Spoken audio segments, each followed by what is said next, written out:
Alors, l'atelier heures supplémentaires, j'ai déjà saisi les données dans une feuille que j'ai appelée janvier et j'ai enregistré le classeur heures supplémentaires 2012. Alors, juste une petite remarque, c'est le titre, il est dans la cellule A1 et taux horaire ordinaire qualifié et taux de la retenue. J'ai laissé la cellule B3, B4 vide. Et je regarde toujours la barre de formule parce qu'elle est vide ici. Donc la saisie, il est dans la cellule A3. Je regarde la barre de formule. Maintenant, j'ai saisi les valeurs 2,8, 3,2 et 0,048 ou 4,80, c'est la même chose. C'est un problème d'affichage.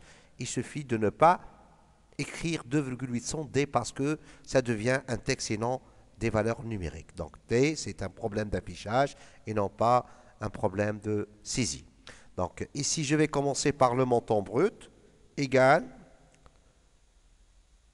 Alors ici, c'est une condition si, s'il s'agit d'une qualité ordinaire, par exemple, ordinaire, ordinaire, je ferme les guillemets, point virgule, si c'est égal aussi, il y a ici le signe égal, ordinaire, qu'est-ce qu'il faut faire? Il faut appliquer le taux horaire ordinaire, ce qui est 2,8. Donc c'est la cellule C3. J'applique directement F4, la touche F4, pour fixer la cellule C3. Donc lorsqu'on va recopier vers le bas, elle ne va pas changer C4, C5, C6. Elle restera toujours C3 fois la cellule D8, le nombre d'heures supplémentaires. Je ne dois pas fixer D8 parce que D8 change 20, 15, 14 et ça, tout dépend de quelle ligne. Alors, point virgule, dans le cas contraire, oui, le cas contraire, c'est directement, c'est, puisqu'il y a deux cas seulement, donc le cas contraire d'ordinaire, c'est le cas de qualifié. S'il est qualifié, donc cette fois, j'avais appliqué le taux horaire qualifié avec la cellule F4 aussi. C'est pour fixer le C4, C4, donc $C, $4.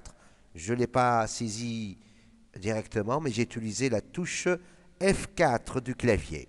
Alors, fois de la même façon, nombre d'heures supplémentaires. Alors, je ferme et j'applique si vous voulez. Je peux corriger soit directement sur la barre de formule ou directement dans la cellule. Alors, les couleurs sont très nettes.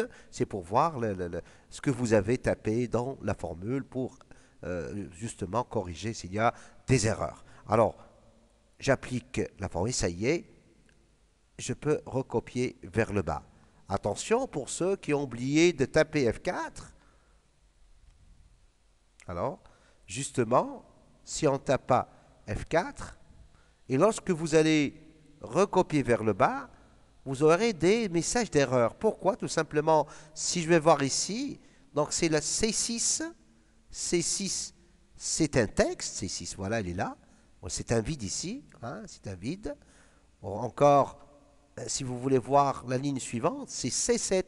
C7. Voilà, C7, c'est le texte qualité. Alors, qualité fois D12, donc on ne peut pas faire un calcul entre texte et nombre, c'est normal. Donc, c'est pourquoi? Parce que j'ai laissé les cellules C3 et C4 vides, disons, je ne les ai pas fixées. Alors, je dois les fixer par la touche F4. Je clique dans la cellule C4, disons dans la formule. Voilà, F4 et c'est bon. Je recopie vers le bas pour corriger. La retenue, c'est simple.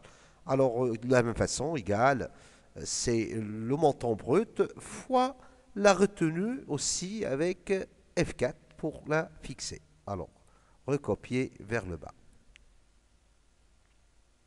Voilà, recopier vers le bas la formule.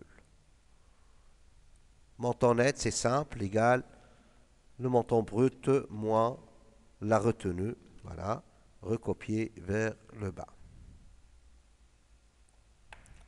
Alors, concernant l'incrémentation de la matricule, c'est simple. Il suffit d'appuyer sur la touche CTRL et de la laisser enfoncer, puis se placer dans le petit carré ici.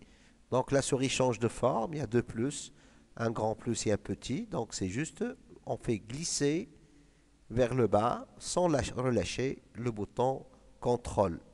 Le bouton contrôle, sur la touche contrôle plutôt, du clavier. Voilà, je relâche maintenant la souris, puis je relâche le bouton contrôle. Quoi d'autre? J'enregistre maintenant, j'enregistre, voilà. Et je vais passer directement à la présentation. Merci.